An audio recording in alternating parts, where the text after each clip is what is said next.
ஆண்டவரும் இரட்சகரும் மீட்பருமாகிய உன்னதமான இயேசு கிறிஸ்து நாமத்தினால் ஹவுஸ் ஆஃப் பிரேயர் யூடியூப்களை இணைந்து கொள்கிற யாவரையும் வாழ்த்துகிறேன். கர்த்தர் நல்லவர், நம்பத்தக்கவர், சதாகாலம் என்னோடு உங்களோடு கூட இருந்து கரம்பிடித்து நடத்தி செல்கிற நல்ல தெய்வத்தை நானும் நீங்கள் இரட்சகராய் பெற்று இருக்கிறோம். பிரியமான தேவனுடைய பிள்ளைகளே, இந்த சத்தத்தை நாம் எந்த தேசத்திலிருந்து நாம் கேட்டுக்கொண்டிருக்கிறோமோ எனக்கு தெரியாது. கர்த்தர் உங்களை அறிந்தவராய் இருக்கிறார். ஆண்டுடைய நோக்கம், ஆண்டுடைய விருப்பம் நாம் எல்லாரும் சமாதானமுள்ள ஒரு வாழ்க்கை வாழ்வதற்கு.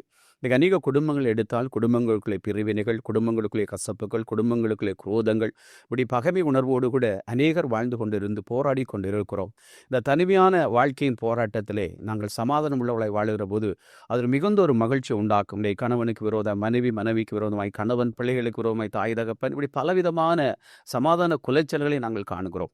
எனவே தான் ஆண்டவருடைய விருப்பம் நாம் யாவரோடும் சமாதானமாய் சந்தோஷமாய் வாழுவதை கர்த்தர் விரும்புகிறார். எனவே தான் ஆண்டவர் சொன்னார், நான் உங்களுக்கு சமாதானத்தை தருகிறேன், அது உலகம் கொடுக்கிற பிரகாரம் அல்ல, அது நித்தியமான சமாதானமாய் இருக்கும் என்று. என்னுடைய ஆண்டவருக்கு பேர் சமாதான காரணர். இன்றைக்கு சத்தத்தை கேட்டுக்கொண்டு யாராவது உங்களுடைய வாழ்க்கையிலே சமாதானம் இல்லாமல், சந்தோஷம் இல்லாமல், மகிழ்ச்சி இல்லாமல் வாழ்ந்து கொண்டு இருக்கிறீர்களா?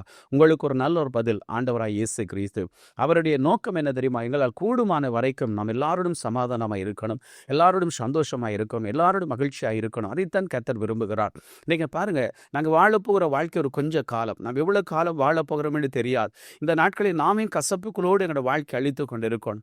ஏன் இந்த கசப்பின் விருதுகளோடு நம்ம வாழ்க்கை அழித்து கொண்டு இந்த கசப்புகளை நம்ம விட்டு நீக்கி போடுவோமா இருந்தால், எல்லாத்தையும் மறப்போமா இருந்தால் நல்ல ஒரு வாழ்க்கை எங்களால் வாழ முடியும்.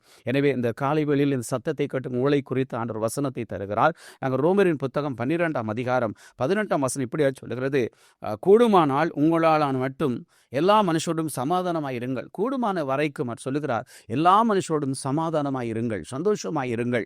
எனவே ஆண்டோட விருப்பம் என்ன வருமா? மறுபடியும் நான் உங்களுக்கு சொல்லுகிறேன், நாங்கள் கர்த்தருக்குள் சந்தோஷமாய் இருக்கிறது போல நாங்கள் குடும்பத்திலே சந்தோஷம் உள்ள ஒரு சமாதானம் உறைந்த வாழ்க்கையை வாழ தேவன் விரும்புகிறார். இன்றைக்கு இந்த பகைமை நம்முடைய வாழ்க்கையில நிம்மதியை அழித்து போடும். இந்த கசப்பு எங்களுடைய வாழ்க்கையில நிம்மதியை அழித்து போடும். இந்த கசப்பின் வேறுங்கிற சந்தோஷத்தை அழித்து போடும். ஆண்டோட விருப்பம் என்ன தெரியுமா? கூடுமான வரை, கூடுமானால் எல்லாரோடும் சந்தோஷமாய் இருக்கணும், எல்லாரோடும் மகிழ்ச்சியாக இருக்கு. எங்களுடைய எண்ணம், அந்த எண்ணம் நினைவுகள் உங்களுடைய வாழ்க்கையில் இருக்குமா இருந்தால் நல்ல ஒரு வாழ்க்கையை வாழலாம். எங்களுடைய வாழ்க்கையில நான் மட்டும் அல்ல, எல்லாரும் நல்லா இருக்கணும், எல்லாரும் சந்தோஷமா இருக்கணும், எல்லாரும் சமாதானம் இருக்கணும், எல்லாரும் மகிழ்ச்சி, அந்த எண்ணம் நமக்குள் வருமா இருந்தால் அந்த சமாதானம் நம்மை தேடி வரும். பகை எங்கள் வாழ்க்கையிலே சந்தோஷத்தை அழித்து போடும்.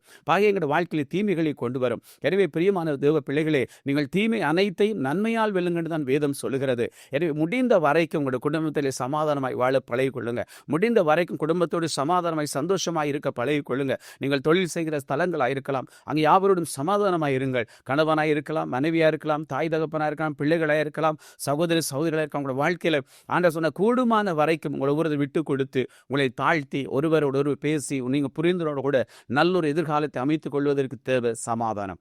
எனவே நாங்கள் எந்த எங்களுடைய வாழ்க்கையில் விட்டு கொடுக்கிற ஒரு மனப்பான்மை வருகிறதோ, தாழ்வு உள்ள ஒரு மனப்பான்மை வருகிறதோ, அங்கே சமாதானம் நம்மை தேடி வரும். பிரியமான தீப பிள்ளைகளே, என்னுடைய ஆண்டவர் சமாதானக்காரனாய் தன்னை உங்கள் வாழ்க்கையில் வெளிப்படுத்துவார். இன்றைக்கு சமாதானத்தை இணைந்து, இன்றைய நிம்மதியை இழந்து, சந்தோஷத்தை இழந்து நாங்கள் போராடி கொண்டு எவ்வளவு காலம் வாழப் போகிறோம்? இந்த கொஞ்ச கால வாழ்க்கை நம்ம யாவரோடும் சமாதானமாய், நம்ம யாவரோடும் மகிழ்ச்சியாய், யாவரோடும் சந்தோஷமாய் வாழுகிறது தேவன் விரும்புகிறார். இந்த யோசிச்சு பாருங்க, அநேக குடும்பங்கள் பிரிவினால சமாதானத்திலிருந்து போனார்கள். புரிந்துணர்வு இல்லாதனால சமாதானத்திலிருந்து கொண்டு போனார்கள். இன்றைய சகப்பனுக்காக இருக்கலாம், தாய்க்காக இருக்கலாம், பிள்ளைகளுக்காக ஒரு புரிந்துணர்வு வருகிற போது சமாதானம் தன்னால் தேடி வரும். எனவே ஆண்டவரை நோக்கி பாருங்க, ஆண்டவரே என் வாழ்க்கையில் சமாதானமாக இருக்கணும், ஆண்டவரே என் குடும்பத்திலே சந்தோஷமாக இருக்கணும், குடும்பத்திலே மனமகிழ்ச்சியாக இருக்கணும், அந்த சந்தோஷத்தினை தாருமென்று கேளுங்க. நிச்சயமாய் அவர் தர வல்லவராக இருக்கிறார். ஆண்டவர் சொன்னார், உலகம் கொடுக்கிற சமாதானம் அல்ல, அப்படி நித்தியமான சமாதானம் எங்கள் வாழ்க்கையை தேடி வரும். சமாதானம் பண்ணுகிறவர்கள் பாக்கியவான்கள் என்று சொன்னார். எனவே பிரியமான தேவ பிள்ளைகளே, நாம் ஊழியக்காரர்களாக இருக்கலாம், நாம் விசுவாசிகளாக இருக்கலாம், நாங்கள் எல்லா மனுஷரை ஒன்று சேர்த்து ஒருமனப்படுத்தி நாங்கள் சமாதானம் நிறைந்த ஒரு நல்ல ஒரு வாழ்க்கை வாழ தேவன் விரும்புகிறார். நாம் எல்லாரும் அனைத்து ஆண்டவர் சமூகத்தில் வாழ்வதை தேவன் விரும்புகிறார். இந்த சத்தத்தை கேட்டுக்கொண்டு யாராவது கூட வாழ்க்கையில சமாதான குறைச்சல் இருக்கலாம், குடும்பத்தில் பிரச்சனைகளா, குடும்பங்களில் பிரிவினைகளா, குடும்பத்தில் போராட்டமா, என்ற சகோதர சகோதரிகளை போராட்டமா, எல்லாத்தையும் தேவ சமூகத்தை ஒப்புக்கொண்டு சொல்லுங்க, ஆண்டவரே நான் யாவரோடும் சமாதானமாய் வாழ விரும்புகிறேன், நான் யாவரோடும் சந்தோஷமாய் வாழ விரும்புகிறேன், நான் யாவரும் மகிழ்ச்சியாய் வாழ விரும்புகிறேன், என்னை கிருபை தாங்கன்னு கேளுங்க.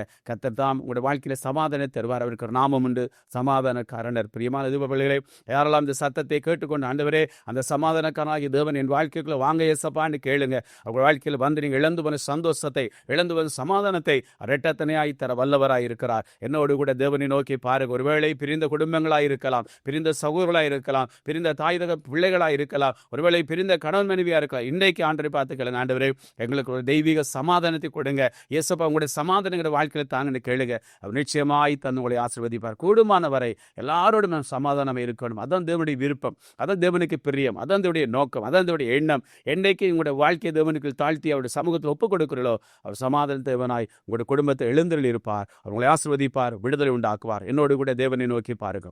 பரிசுத்த நிறைந்த ஆண்டவரே, இந்த சத்தத்தை கேட்டு ஒவ்வொரு தேவலைகளுக்காக ஜெபிக்கிறோம். ஆண்டவரே, எத்தனையோ குடும்பங்கள் சமாதானத்தை இழந்து, சந்தோஷத்தை இழந்து, நிம்மதியை இழந்து, அநேக வேதனைக்குள்ளாய் கடந்து போகிறார்கள். கர்த்தாவே, ஆண்டவரே, சமாதானம் பண்ணுகிறாள் பாக்கியவான்கள் சொன்னீங்க. ஆண்டவரே, இந்த சத்தத்தை கேட்டுக்கொண்டிருக்க எந்த குடும்பங்கள் பிரிவினையோடு போராடி கொண்டிருக்கிறதோ, தெய்வீக சமாதானம் உண்டாயிருக்கும்படியாக ஜெபிக்கிறோம். தெய்வீக விடுதலை உண்டாயிருக்கும்படியாக நாங்கள் ஜெபிக்கிறோம். ஆண்டவரே, குடும்பத்தினுடைய சந்தோஷத்தை சமாதானத்தை குலைக்கிற பொல்லாத பலவான இயேசுவின் நாமத்தில் கட்டுகிறோம். எல்லா சந்தேகத்தின் ஆவிகள் வெளியேறுவதாக, எல்லா அவிசுவாசத்தின் ஆவிகள் வெளியேறுவதாக, எல்லா அதரியத்தின் ஆவிகள் வெளியேறுவதாக, குடும்பத்தை குலைக்கிற பொல்லாத ஆவிகள் இயேசுவின் நாமத்தினால் வெளியேறும்படியாய் கட்டளை கொடுக்கிறோம். ஐயா, இந்த குடும்பங்கள் மத்தியிலே தெய்வீக சமாதானம் உண்டாயிருக்கட்டும். ஆசீர்வதியும் காத்துக்கொள்ளும். பிதாகுமாரன் பரிசுத்தாவின் உன்னதமான கரத்தை ஒப்புக் கொடுத்து ஜெபிக்கிறோம் எங்கள் நல்ல பிதாவே. ஆமேன், ஆமேன். பிரியமானவர்களே, கூடுமான வரை யாவருடன் சமாதானமாய் வாழுங்க. கர்த்தர் உங்களை ஆசீர்வதிப்பார். God bless you.